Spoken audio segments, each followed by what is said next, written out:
The missions I never went on. There's quite a few. You get told you're going on deployment tomorrow. You get told that, hey, you're going to do a mission, and then it just doesn't pan out and it never happens. So the first one that I want to talk about is the recon that we did. And, this video got a couple of million views, and it was just me walking around doing recon. Not much happened. But our original mission that day was to stay a couple nights in a gray zone area and hopefully do a little bit of reconnaissance, maybe even ambush a Russian tank. We brought an NLAW with us. We brought everything that we would need for a couple days. And when we went out there, we found out the area is a lot different than what we thought, and because of that, we had to leave that same day. So that's just one small case of it, but we're going to continue with the Ukraine stuff because there was a lot. But we were planning to do a trench assault, which is really exciting. This was before the mobilization of the Russian forces, before the Kherson and Kharkiv offensive, so there's a lot less manpower that the Russians had in Ukraine, so it's going to be a little bit easier. We're probably going to go up against conscripts or something like that. But regardless, we had went through the entire planning phase to do this mission, and it just didn't pan out. So the idea was that we were going to have our squad leader. He was going to be up on a rooftop a kilometer away. He was going to fire a 50 cal sniper rifle down to this position as we were moving in, keeping our heads down so the base of fire and the assault element, and I was going to be part of the assault element, could get into place. So we're going to go down, myself as the assault element. I was going to have 2 laws. We are just going to fire a couple laws and rush in there. We had this whole plan. We gave it to our superiors. Our superiors said, yeah, we might be able to do that. It didn't happen. It would have probably played out pretty well, especially because these guys were conscripts and we had a lot of gear. We had a lot better stuff than them and better training as well, but just didn't happen. Oh, and another one that's tied to a video that I put out that got a couple million views as well, which is the NLAW gunner in Ukraine. And I never fired the NLAW, but the whole purpose of this mission, which I wrote down in the little text on the bottom, was there was a massive Russian tank buildup, about 40 of them, in this area that we were operating in. And they were all getting ready. The night before, they shot up some flares and they started engines, and they were kind of like freaking out the Ukrainians that were there. And then that morning, they started some more artillery, and we thought it was happening. The Ukrainians did. So they brought us over. They said, we're making contact today, and we need your help. We need some NLAWs. We need some stuff like that. So we rushed around to every single base that was next to us, part of our SSO unit. We had a couple other adjacent units with us. They didn't want any part of that. They thought it was suicide, so we just ran in there. We took their NLAWs, and we went out in our battle bus. It was this white van that we like, a lot like my van back home. We jumped in there, and we went into our trench position. Not much happened that day. Not much. We didn't have any artillery hit even close. We heard some small arms fire, which was some Ukrainians stopping some a little bit of advance from infantry. But other than that, nothing happened. And I just sort of sat in a trench for a couple hours. So that was cool. Before we get into Syria and Iraq, I'm going to say one more from Ukraine. I've got a lot more, but I'm not going to tell you every single one. This one was a complex ambush that we were planning. So left flank, we have 300 meters. That roof. It's going to be the lateral C90 shot. It's about 100 meters. Good stage here, protected from drones. There's a house there as well. All right, so the exit plan. There's the building that's behind this one. As you go down this way, you pass a berm, you just keep going. So I have some experience making some explosive devices. We had somebody who was trained in that, like that was his job in the Marine Corps, in my same unit. And the situation near our front line at that point, we thought the Russians, with those tanks that were building up, were gonna be pushing, just going straight through this village that wasn't really defended very well. So our idea was to find a spot for an NLAW gunner to take a shot 100 meters away on a tank that could be coming up. We also needed to go make some explosive devices in this intersection. The intersection, it was 2 roads that combined into one. There's the intersection. There's the factory. Here it is, 100 meters. C90 your NLAW shot. So the place we just were was down there. About 200 meters. That's where we'll blow the first tank. And this culvert, you can take cover, or you can just run out here, throw down rockets. Good to go.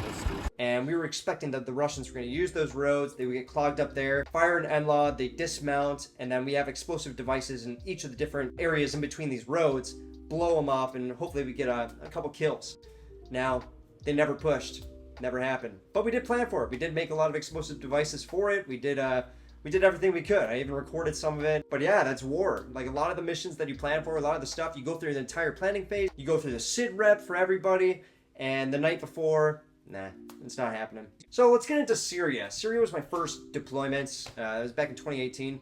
And I was in the academy for about 2 months. It was a long time. During that time, we had countless people going to the front line who were already through the academy. They would go to the front line, they would come back. They knew that they could trust me. I'd been through training in the Marine Corps. I was fresh out of the Marine Corps. And they want to bring a couple of us on a mission because we were expecting a bigger attack from Turkish jihadists from the north. ISIS is about to be defeated. They wanted to get our feet wet and, go on a little operation down south for about 2 weeks. and they told me, get the guys who you think are ready in the academy, get a list of names, and you guys are gonna be going to the front line next after our group goes. So they came back from the front line when I was on guard duty, and I was like, oh my God, how's it going? Like, how's everybody doing? They're like, you know, it went okay. And we got into a crazy gunfight. Like, oh. And as soon as they came back, I went to my commander, asked him, well, they're back. We wanted to go. We obviously want to get our feet wet before, you know, a large invasion is going to be happening from the north, which did happen. But our commander said no. He said, no, you're going to finish the academy and just chill.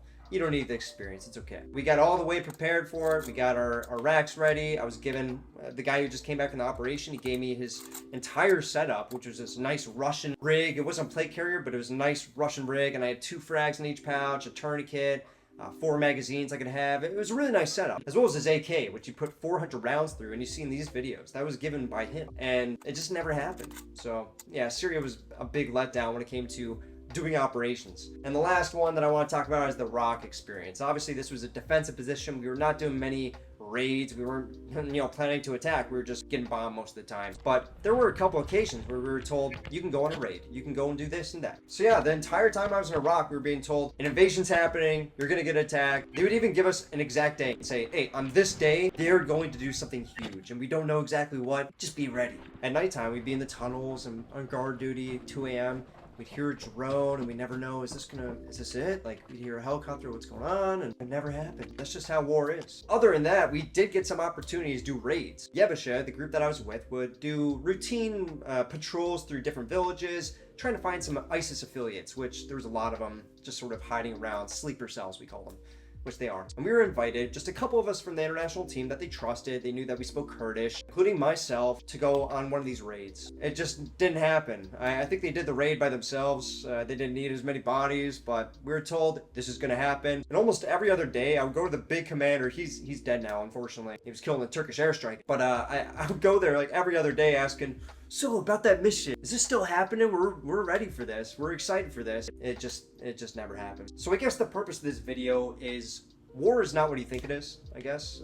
Your military experience, 90% of the people who join are not going to be going into combat, if anybody at all. Like, maybe you'll get deployed somewhere, but it doesn't mean you're going to get into a gunfight. It doesn't mean that you're going to be doing a raid or what you train for. So again, when you watch combat footage, I want you to remember, these guys are patient as hell. There's a lot of people that are very patient. There's people that wait, even Ukrainians, that would have to wait a year. Training, being told, yes, tomorrow you're going to be doing this. Oh, next month we're going to be doing this and this and this. And it never happened. One final note, we don't really have a bloodlust. We mostly just want to go and conduct the things that we train for, okay? This is our job. Our job is not to train. Our job is to kill.